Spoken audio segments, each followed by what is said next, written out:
Now, the golden age of Hollywood and what Hollywood is today is not what it was yesterday. People wanting to get into this industry is remarkable to me because it's like you love film, but the BS that comes along with what is Hollywood, you would not even understand how they force people upon you, and people who are the greatest of what they do, they're cast aside. So all of these studios, all of these production companies, they have holding contracts on certain actors, and they keep inserting them in your face, inserting them in movies till you get sick of them and you start asking, why? Why am I seeing this person? Why is all of this now coming full circle?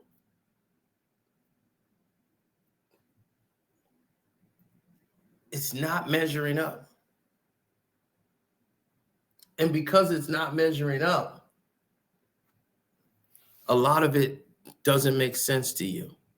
Now, this is back in the golden eras where they really had problems, back in the Bogart era with these Hollywood giants, but it's been passed on through generations, and there's really been no improvement in that matter. So this system continuously follows suit, but it gets even more muddier. Let's get started. Now, this is Chloe Grace Moretz, right? She was the girl we saw from the movies, the little girl from Kick-Ass, the movie. You know, we're going to explore this and go into why we're seeing this right now. Hit it. Hi, I'm Carcina. Oh, let's talk about it. Let's talk about it. No one knows Carcino and none of these. There's so much going on in the world, and I'm just giving my 2 cents on it. Go in and do a raid at someone's house, but you don't have an arrest warrant for them.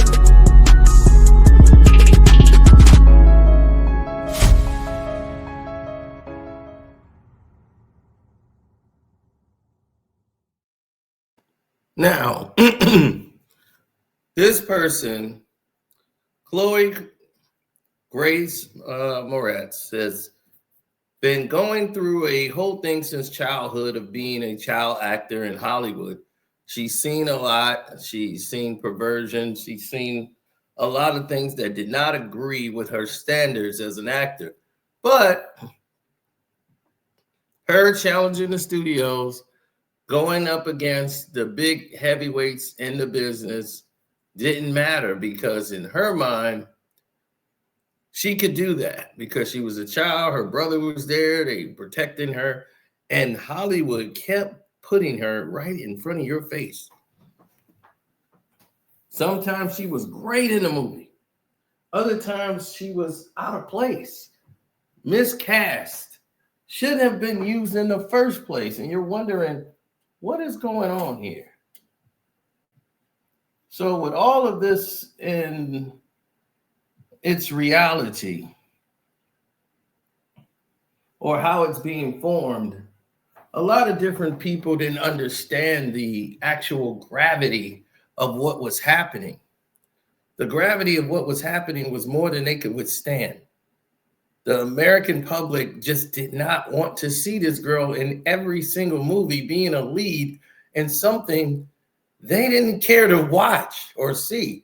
Why were they being forced to? Well, studio had a contract with her and they make a lot of money with her. Well, they were losing a lot of money with her. They just want to try to recoup and put her in films and keep trying to put her in something that works and sticks so they can get their money back. It's the old Hollywood trick.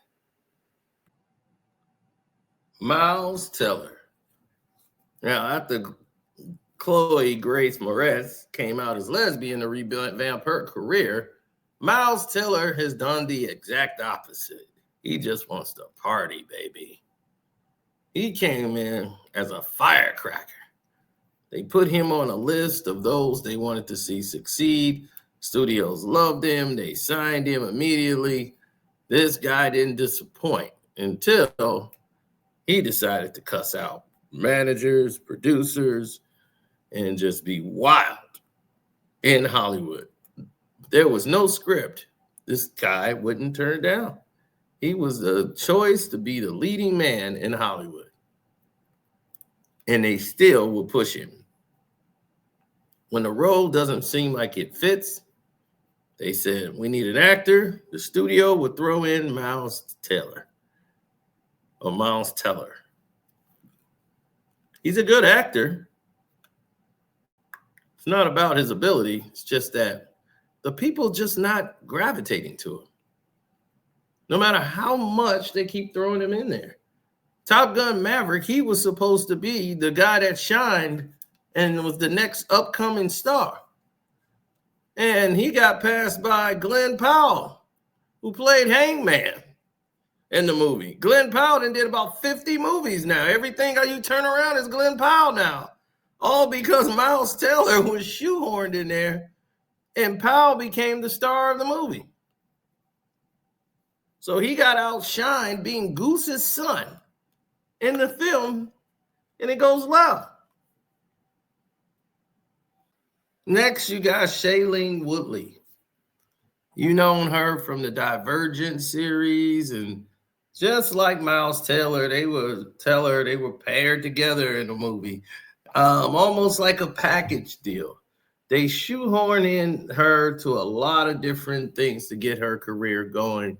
After the Divergent thing fell, she was supposed to be the next Jennifer Lawrence superstar that they found and can bring up, and plus she could act better. And she was she's tall, athletic, blonde, fitting their description of what they like in Hollywood. And they wanted to put her in all these leading roles, from a young teenager up to a mature woman, and start putting her in movies she had no business being in.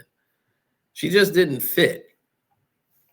And they kept shoehorning her in. And then when her career just wasn't going anywhere, it seems like, people were just moving on to newer things.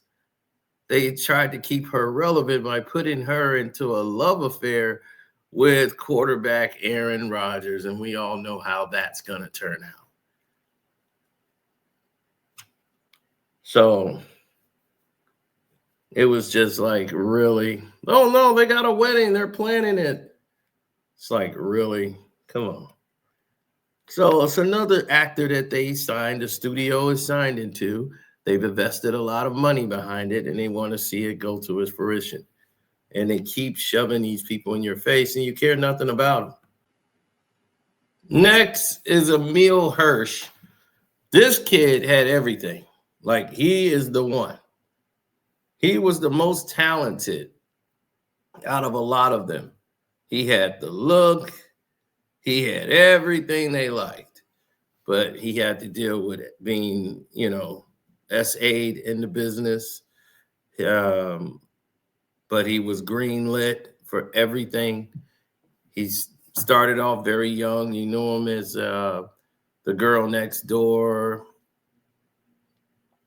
And from that, he went and did a lot of films that he was in that was due to drugs and other things that he did to cope. He just had manic outbursts. And through his manic outburst, in one scene, he actually takes off, goes crazy, and, beat up a woman producer or manager, on the strip. And I think they've taken that down everywhere. He's had to do jail time, everything. Next thing you know, he comes back, and guess what? He's back in a new movie. It never even happened. The power of magic of Hollywood, it's intoxicating. People can't fight it. They can't stay away from it. They got to have it. They got to possess whatever that quality is so that they can have it again and again at their leisure. Emile Hirsch is another tale of what happens in this business when they want to push you in the direction they want you to go. Now, when we start looking at what's great and what isn't great in Hollywood, society, what have you, right? You start seeing things that materialize out of nowhere just because, they want it to be just because. There's no other reason. They don't need to have another excuse. They can just do what they want to do. There's nothing to stop them. So when you start looking at what they say, big picture, and those who have best intentions, the best intentions is never on your behalf. It's always against. Like they say, the sale of always be closing. This is always be doing your damn job or you'll get replaced. He was going to be Spider-Man. He was Speed Racer in the movie. This was a guy that they picked who went way off the rails, and Hollywood's still trying to find ways to shove him in your face. It's the studio. Next is Dave Franco, James Franco's brother. Now, he's an outstanding actor. Outstanding. I think he has probably more range than his brother. Yeah, I think his sensitivity comes off more than his brother, James Franco. But these Franco brothers, they really tried to push them through Hollywood. But Dave, really to get him away from James, especially after James went down after the Disaster Artist, which was one of the movie that was going to make him a big mega star. All of those roles start rolling over to his brother. Even his best friend, Seth Rogen, showed you what kind of a scumbag he really was. And he wasn't a real friend because he fell under the network crunch of you better get away from James Franco. So Dave became the it guy in Hollywood. He became the face, the baby face kid. You're like, oh, look at the baby face guy. But he's a very good actor. And his girl, Allison Brie, they put together some movies. But hell, I just seen about 2-3 movies of him this year that I'm just like, my goodness, they keep him in rotational pull. Now, there's nothing against it. I'm just saying they're forcing him on you. He just announced he's taking a break because he realized like people are going to get tired of seeing him. And he's like, yeah, I think people are getting tired of seeing me because they're not breaking the box office. They're actually, making things worse. Like people are not gravitating to the films that they're putting out, whether they're good or bad, because they think people are probably exhausted from seeing him because every month here's a new Dave Franco movie. So Hollywood's got a long way to go. And there's a lot of actors out here. You don't have to keep giving people the same actors over and over again. We understand. We get it. They're good. But it is the rarity that you get to see them, which makes it more valuable. If we got a Denzel Washington movie every week or every month, it would be like, oh, well, it's a Denzel Washington movie. That's it. But this is why Denzel is able to be Denzel. It's because he can take things to another level because of his rarity. He knows what he brings to the table, his celebrity, plus his ability to perform and give the character what the character needs in the film, what it needs. Oversaturation of him would dissolve that.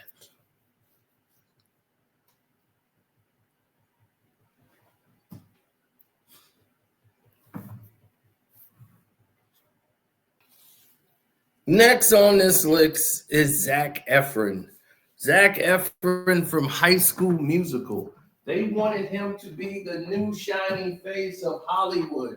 This was supposed to be it. This guy had all the sappy movies, Charlie St. Day, and all these things that bring the tear-jerking crowd. Everybody's like looking into this kid as the future. Zac Efron.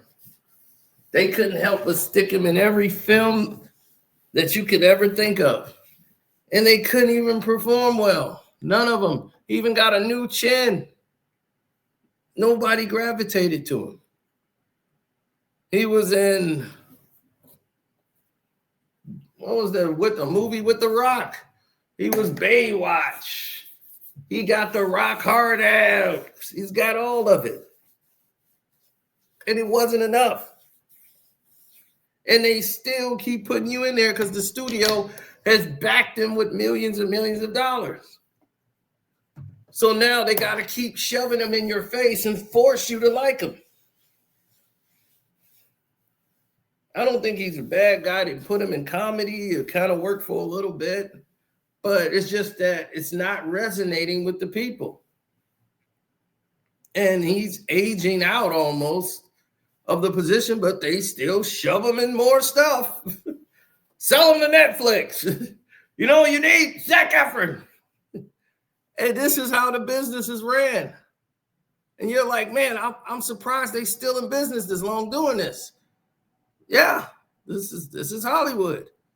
Don't forget to hit the like button. Donate to the Cash App, which is Carcino. You can sign up and become a member, and definitely join our Patreon, which is Carcino for Life. But we're not done. We are not done yet. Now, let's get to what's happening right now. That's right. Let's change it up a little bit. Because now, this brings a new element. The new element. These are the new and upcoming people they're going to stick in your face forever. These are the newbies to the, we're going to stick them in your face until you are just completely sick of them. Pedro Pascal. Great actor. But does he need to be in everything? Does he need to play every single character in the world? Does Pedro Pascal need to be the Mandalorian, The Last of Us,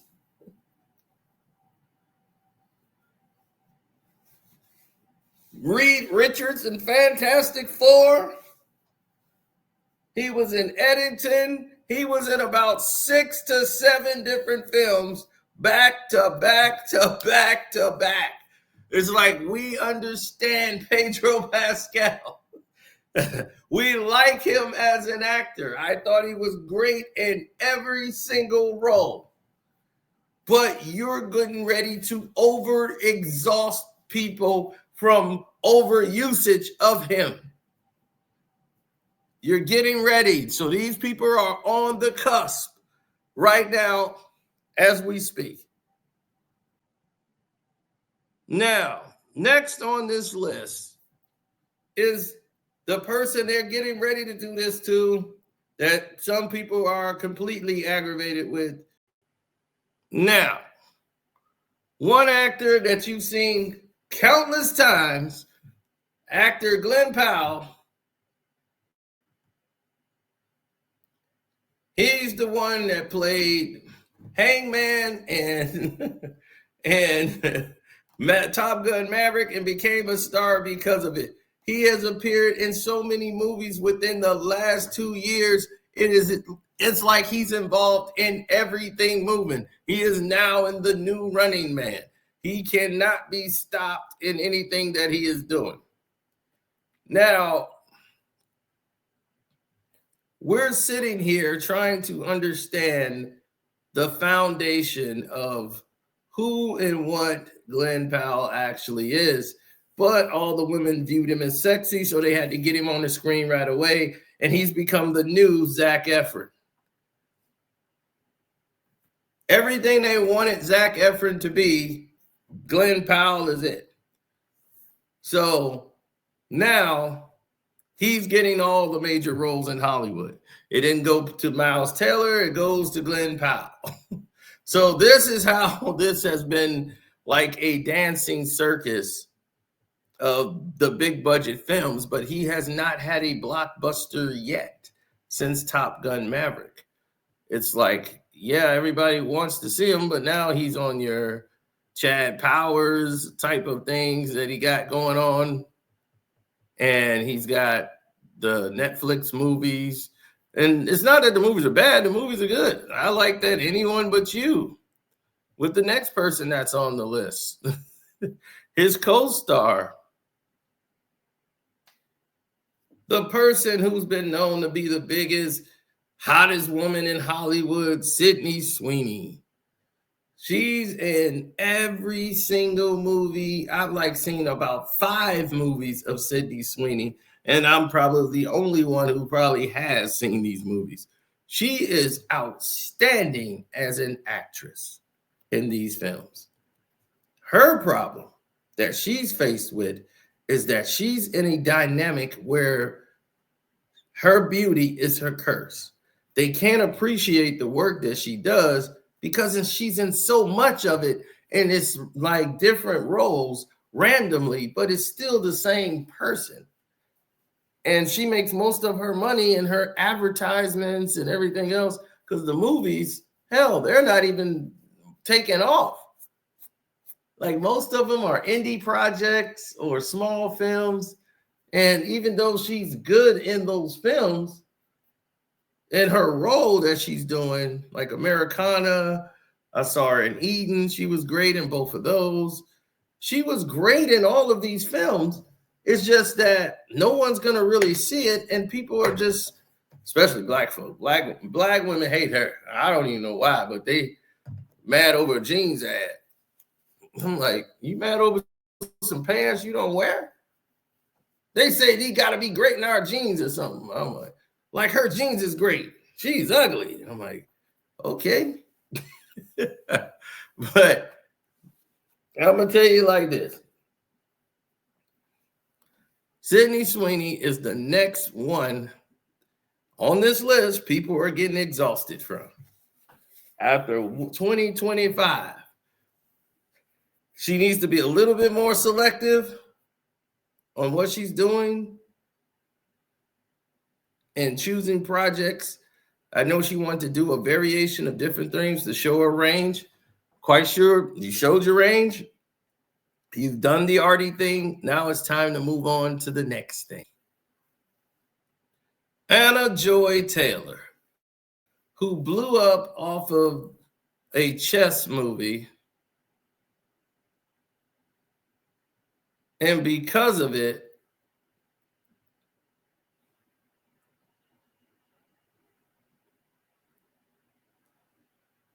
she's become the darling of all these people's eyes in Hollywood. And because of this, she's now the it girl that a lot of these people cater to. She has been trained to do this. So because this chess movie blew up, not in the movie theaters though, on streaming, I believe it was Netflix. And because of this chess movie, my stepdad watched it too. He loves it. Now, because of this, everyone is upset because they're like, who is this girl? She was great in The Northman. You know, I watch films, so I get to see a lot of projects that they're in, but they're getting ready to do the same thing to her as they're forcing actors upon you. There's a variation, and sure, you can actually spread them around. There's so much talent, and they're bankable stars, but there's so many other stars out there. So Let's let them get their shine. Next, Austin Butler. Now, Austin Butler is training to be the next leading man in Hollywood. He played Elvis, and he's played in the same Dune movie going up against Timothy Chalamet. And he is now the new up-and-coming star. And they're telling him, hey, you're the new it guy. All right? You are going to be the one. He got a movie called Stealing. He's got a couple of other ones. He's the bike rider. But his movies are not taking off.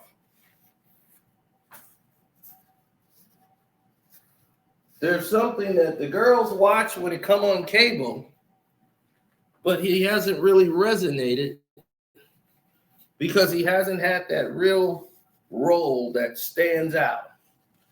Caught Stealing is a good local movie, like good cable movie, but it's not going to break out and break the box office. So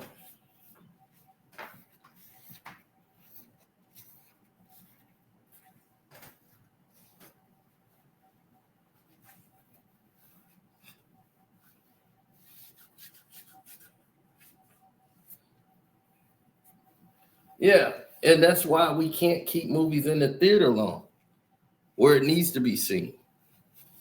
Needs to be on the big screen. So as you can see, this is an actual thing that's happening here.